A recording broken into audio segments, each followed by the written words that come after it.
Everyone thinks a bank vault is impenetrable.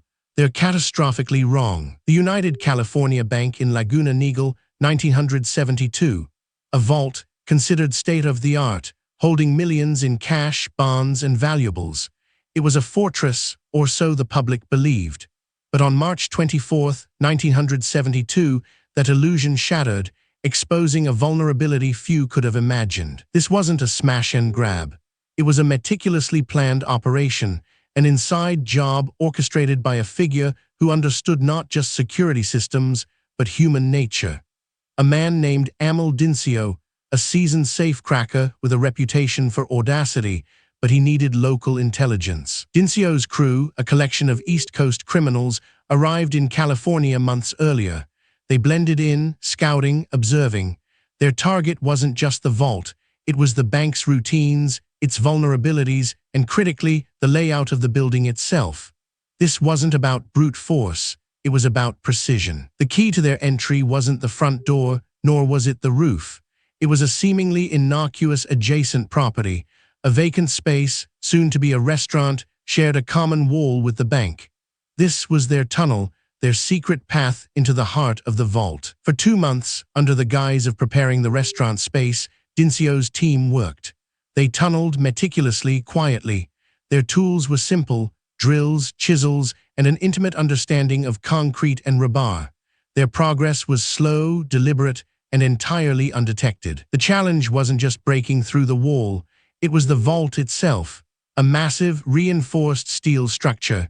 But Dincio had a secret weapon, knowledge of its weak points. He knew where the sensors were, where the steel was thinnest, and how to exploit these flaws. On Friday, March 24th, the team made their final push. They breached the vault from below, through the concrete floor. They spent the entire weekend inside, unseen, unheard, systematically emptying 900 safe deposit boxes. The audacity was breathtaking. The haul was staggering, an estimated $30 million in cash, jewels, gold, and negotiable securities.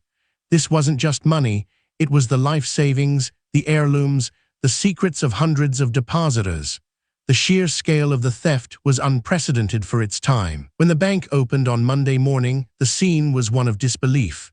The vault door was intact, locked from the outside, but inside, utter devastation. The empty boxes, the dust, the gaping hole in the floor. The initial theory, an inside job, but who? The FBI launched one of the largest investigations in its history. Agents scoured the scene, looking for any lead, any misplaced tool, any fingerprint. They found clues, but nothing immediately pointed to Dincio or his distant East Coast crew. The break came not from the bank itself, but from a careless mistake. Weeks later, in Ohio, Dincio's sister-in-law was caught trying to fence some of the stolen rare coins. This seemingly minor lead began to unravel the entire complex web. The coins led investigators to Ohio, then to the Dincio family. The FBI discovered that Dincio had attempted a similar, albeit less successful, bank heist in Ohio months earlier. The modus operandi was strikingly similar, providing a crucial link. Under intense pressure, members of the Dincio crew began to talk. The details emerged: the tunneling, the meticulous planning, the sheer audacity. It was a story that captivated the nation, a testament to criminal ingenuity, and ultimately, its downfall. Amal Dincio and most of his crew were eventually apprehended. They faced charges across multiple states.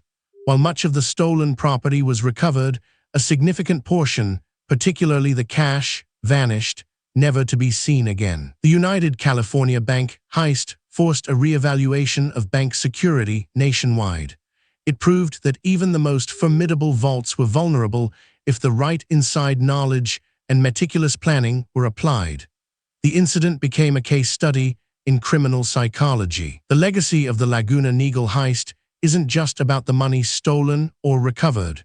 It's about the myth of invincibility. It exposed the human element in security, highlighting that the weakest link often isn't the steel or concrete, but the information held by a determined few. Amal Dincio, despite his capture, cemented his place in the annals of criminal history. He was a mastermind who understood the art of the inside job, blurring the lines between audacious robbery and sophisticated espionage. His story remains a cautionary tale. The 1972 United California Bank heist stands as a stark reminder. No system is foolproof, especially when ambition, detailed planning, and a touch of the unexpected are thrown into the mix. It was an inside job that nearly broke the vault, and in doing so, broke the public's trust. This wasn't just a robbery. It was a psychological operation, proving that the greatest threats often come from within or from those who know how to exploit the closest proximity. Next, discover the art heist, where the thieves replaced masterpieces with cheap knockoffs.